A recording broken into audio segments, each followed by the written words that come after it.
दोस्तों, आप लोगों से आज मेरा सीधा प्रश्न है, पूरे देश से प्रश्न है, सभी विरोध पक्ष से प्रश्न है और सभी स्मॉल स्केल इंडस्ट्रीज के मालिक से प्रश्न है। क्या भारत में उद्योगपति होना गुनाह है? क्योंकि हमारी कम नसीबी है, आज भारत का विरोध पक्ष भारत सरकार और नरेंद्र भाई मोदी जी का विरोध करते करते भारत की स्वदेशी कंपनियों का विरोध शुरू कर दिया है। क्योंकि आज आप जानते हैं, एक हिडनबर्ग जैसी कंपनी का एक रिपोर्ट आया और उस रिपोर्ट के आधार पर अदानी का विरोध हुआ। अदानी कोई मेरा रिश्तेदार नहीं है, मगर मैं ऐसा स्पष्ट कहता हूं कि अदानी, गौतम भाई अदानी मेरा भाई है, क्योंकि वो भारतीय है और हम प्रियम्बल में कहते हैं भारत के सभी रहने वाले मेरे भाई और बहन हैं, तो उस प्रकार से भाई है।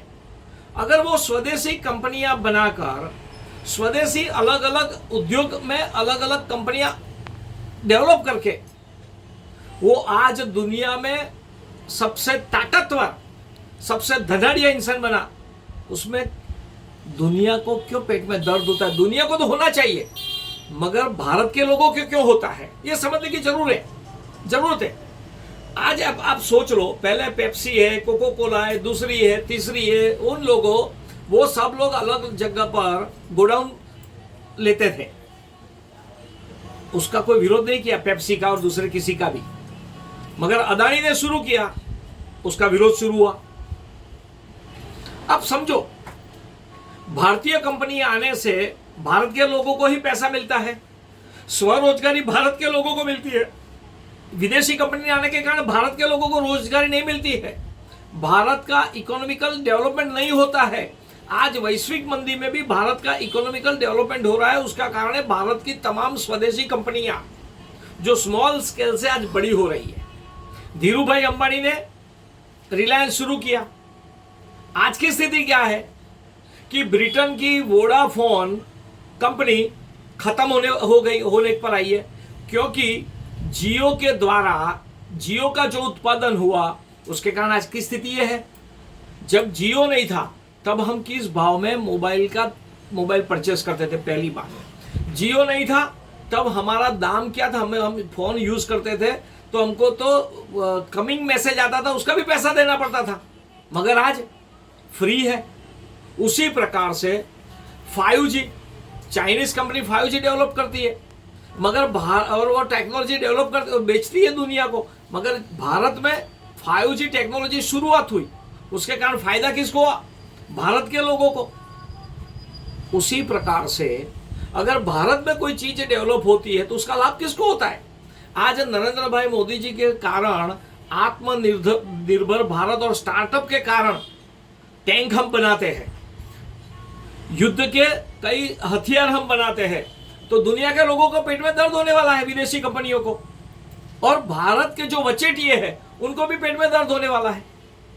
उसी प्रकार से 2020 के पहले भारत कई वैक्सीन बाहर बनती थी और भारत में कई दाम से बिकती थी, मगर कोविड के बाद ये वैक्सीन कोविड में यहां बनी, भारत के लोगों को मुफ्त मिली और दुनिया में हम दे रहे हैं, तो भारत के आय बढ़ेगी कि नहीं? मगर कम नसीबी सी ऐसा है, मात्र नरेंद्र भाई मोदी जी का विरोध करना। 2024 का इलेक्शन आ रहा है, उस इलेक्शन में मोदी जी को नीचे दिखाने के लिए यह शुरू हुआ है, और मोदी जी का विरोध करने के लिए भारत सरकार का विरोध, और भारत सरकार का विरोध यानी कि स्वदेशी कंपनियों का विरोध। ये कहां का न्याय है? दुनिया के कोई देशों में ऐसा देखा नहीं, ऐसा विरोध पक्ष नहीं देखा है। आप सरकार की नीति का विरोध कर सकते हैं, मगर भारत की कंपनी का, भारत की स्मॉल स्केल इंडस्ट्रीज का विरोध नहीं कर सकते। मैं मेरे सभी युवा मित्रों को, मैं मेरे सभी भारतवासियों को ऐसा कहना चाहता हूं कि आज ये लोग किसी एक के रिपोर्ट पर अदानी का विरोध कर रहे हैं, कल किसी और कंपनी का रिपोर्ट आएगा और उसके बाद अब अंबानी का भी विरोध होगा, रिलायंस का भी विरोध होगा। ये समझ लेना, ये जो लाइन शुरू हुई है वो लाइन कहां जाएगी वो समझने की जरूरत भारत के युवाओं को है, क्योंकि भारत का युवा खुद के पैर पर खड़ा हो रहा है। हमें किसी के पास नौकरी ढूंढने की जरूरत नहीं है। हमें हमारा स्वरोजगार के आधार पर, स्टार्टअप के आधार पर हम दुनिया में हमारी टैलेंट बेचने वाले हैं।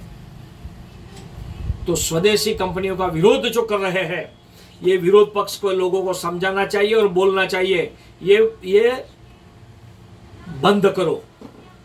भारत की जनता, भारत का युवा धन जाग चुका है, हम किसी को ऐसे को छोड़ेंगे नहीं। ये समझाने की विरोध पक्षों को जरूर है।